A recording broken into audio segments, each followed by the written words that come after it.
பார்க்கலாம். தென்னாடுடைய சிவனையை போற்றி, எந்நாட்டவருக்கும் இறைவா போற்றி. மேஷ ராசிக்கு உண்டான ஜனவரி மாத பலன்கள் எப்படி இருக்கும் அப்படிங்கிறத பார்க்கலாம். மேஷ ராசிக்கு உங்களுடைய ராசியில் இருந்த குரு பகவான் டிசம்பர் மாதம் 31ஆம் தேதியிலிருந்து வக்ர நிவர்த்தி பெற்றுவிட்டார்.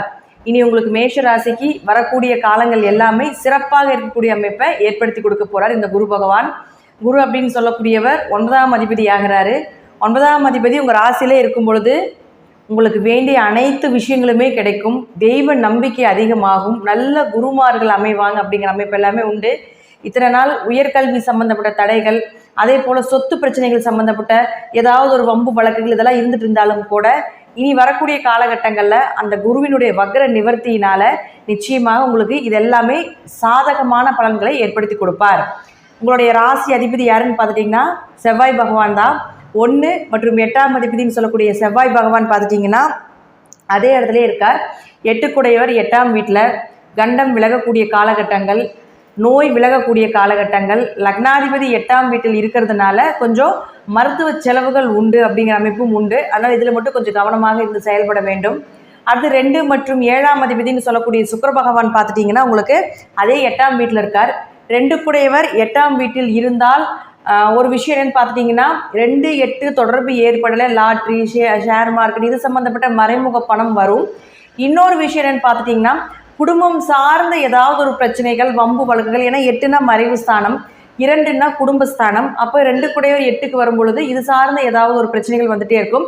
அப்போ அவரே உங்களுக்கு 7ஆம் அதிபதியும் ஆகி உங்களுக்கு சுக்கிரன் உங்களுக்கு இதே வீட்டில் 18ஆம் தேதி வரைக்கும் இருக்கிறதுனால இந்த பிரச்சனை எல்லாமே 18ஆம் தேதி வரைக்கும் தான் இருக்கும். கணவன் மனைவிக்கு ஒரு கருத்து வேறுபாடுகள், அதே போல் பார்ட்னர் கூட தொழில் பண்ணிட்டு இருந்தீங்கனாலும் அதில் ஒரு கருத்து வேறுபாடுகள் இருக்கிறது. வியாபாரம் கொஞ்சம் எதிர்பார்த்த லாபங்கள் கிடைக்காம இருக்கிறது. வெளியூர் வெளிநாடு பயணங்கள் போகிறதுக்கு கொஞ்சம் தடைகள் ஏற்பட்டிருக்கக்கூடிய ஒரு காலகட்டங்கள் இதெல்லாமே ஒரு 18ஆம் தேதி வரைக்கும் இருக்கும். 18ஆம் தேதிக்கு மேலே பார்த்துட்டிங்கன்னா இந்த சுக்கிர பகவான் உங்களுக்கு 9ஆம் வீட்டுக்கு வந்துடுவார். அப்போ 2 7ஆம் அதிபதியும் 9ஆம் வீட்டுக்கு வரும்பொழுது திருமணம் சார்ந்த விஷயங்கள் உங்கள் கைக்கூடி வரும். அதே போல் நல்ல வரன் அமைகிறதுக்கு உண்டான வாய்ப்புகள் உண்டு.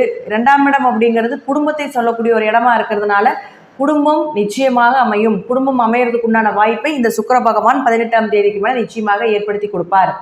அடுத்து 3 மற்றும் 6ஆம் அதிபதினு சொல்லக்கூடிய புதன் பகவான் பார்த்துட்டிங்கன்னா உங்களுக்கு 9ஆம் வீட்டில் இருக்கார். 3 9ஆம் வீட்டில் இருந்தால் கடுமையாக முயற்சி செய்து ஏதாவது ஒரு விஷயத்தில் சாதிச்சே தீரணும் அப்படிங்கிற அமைப்பை ஏற்படுத்தி கொடுத்து விடுவார்.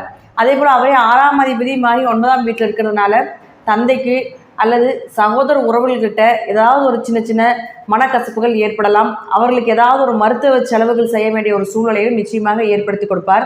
6ஆம் அதிபதி 9ஆம் வீட்டில் இருந்தால் ரொம்ப நாளாக அது 6ஆம் இடம் அப்படிங்கிறது உத்தியோகஸ்தானம் இல்லைங்களா? அப்போ ரொம்ப நாளாக வேலை தேடிட்டு இருக்கீங்க, வேலையில் பிரச்சனைகளாக இருக்குது, வேலை மாற்றங்கள் தேவை அப்படின்னு நினச்சிட்டு இருந்தீங்கன்னா இந்த காலகட்டங்களில் இதெல்லாமே நிச்சயமாக நடப்பதற்குண்டான வாய்ப்புகளும் உண்டு.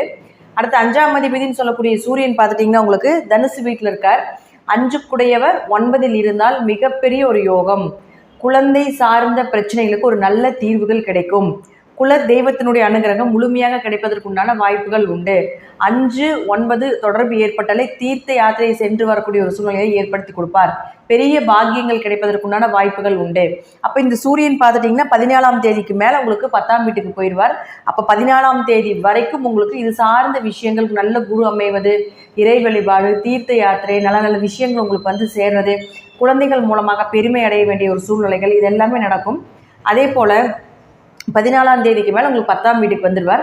அப்போ 5 10ஆம் வீட்டுக்கு வந்தால் உங்கள் குழந்தைகளுக்கு வேலை வாய்ப்புகள் நிச்சயமாக கிடைக்கும். சொந்தமாக தொழில் பண்ணிகிட்டு இருக்கலாம்னு நினச்சிங்கன்னா கூட அதற்குண்டான வாய்ப்புகளை எல்லாமே இந்த சூரியன் ஏற்படுத்தி கொடுப்பார். அதே போல் குழந்தைகளுக்கும் அது செய்வதற்குண்டான வாய்ப்புகள் உண்டு.